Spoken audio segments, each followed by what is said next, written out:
এখানে জঙ্গিদের সরকার চলছে। জঙ্গিদের সরকারের মুখ হচ্ছে সিদ্দিকুল্লাহ আর ফিরহাদ হাকিম, আর মুখোশ হচ্ছে মমতা ব্যানার্জি।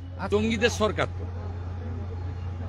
শুধু ভোটার লিস্টের নাম নয়, আজকে ক্যানিং, শওকত মোল্লা বিখ্যাত ক্যানিংয়ে, সেখানে জাভেদ মুন্সি ধরা পড়েছে। কাশ্মীরের পুলিশ এসে ধরে নিয়ে গেছে। কাশ্মীরের পুলিশ কাশ্মীর সরকারের নয়, ওটা গভর্নরের আন্ডারে। কাশ্মীরের পুলিশ এসে পাকিস্তানি জঙ্গিকে আজকে ধরেছে ক্যানিং থেকে। যে ক্যানিংয়ে সব ভোট তৃণমূল নেয় বা পায়।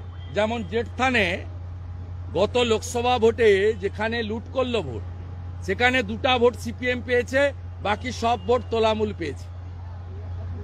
ওখানে আরেক জঙ্গি আয়ুব। গোটা রাজ্যটাই জঙ্গিদের হাতে, গোটা রাজ্যটাই জঙ্গিদের হাতে। এখানে পরিচয়পত্র বানিয়ে কি বড় ধরনের নাশকতার কোনো ছাপ ছিল? এরা ভোট দেয় তো। আমরা 2,33,27,000 ভোট পেয়েছি, সবটা হিন্দুদের ভোট এবং জনজাতিদের ভোট। তৃণমূল 2,75,00,000 ভোট পেয়েছে, তার মধ্যে 2 কোটি মুসলমানের ভোট আর 40 লক্ষ ছাপ্পা ভোট। ডায়মন্ড হারবারে কোনো লোককে, হিন্দু লোককে ভোট দিতে দেওয়া হয়নি। কেশপুরে কোনো হিন্দু ভোট দিতে পারেনি। পিংলার একটা মন্ডলে কোনো হিন্দু ভোট দিতে পারেনি। জেঠথানে একটা বুথে 727 তৃণমূল, 2 সিপিএম আর বিজেপি 0। এই মডেল। এখানে জঙ্গিদের সরকার চলছে। জঙ্গিদের সরকারের মুখ হচ্ছে সিদ্দিকুল্লাহ আর ফিরহাদ হাকিম, আর মুখোশ হচ্ছে মমতা ব্যানার্জি। আজকে ফিরহাদ হাকিম বলছে যে যেখানে বিএসএফ ঠিক মতন গার্ড দিচ্ছে না বা কেন্দ্রীয় স্বরাষ্ট্র মন্ত্রক, ওরা আগে জমি দিক, তারপরে বিএসএফ এর উপরে আঙ্গুল তুলবে। 72টা জায়গায় বিএসএফ কে জমি দিচ্ছে না। মোট বাংলাদেশ ভারতের বর্ডার হচ্ছে 4000 কিলোমিটার।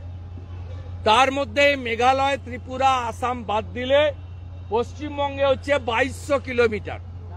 2200 কিলোমিটারের মধ্যে মমতা ব্যানার্জি এবং এর আগে সিপিএম জমি দিয়েছে, মোট যা জমি দিয়েছে 931 কিলোমিটারে, স্থল এবং জল মিলে। সেখানে জমি দেওয়া হয়নি। ফিরহাদ হাকিম একটা অশিক্ষিত।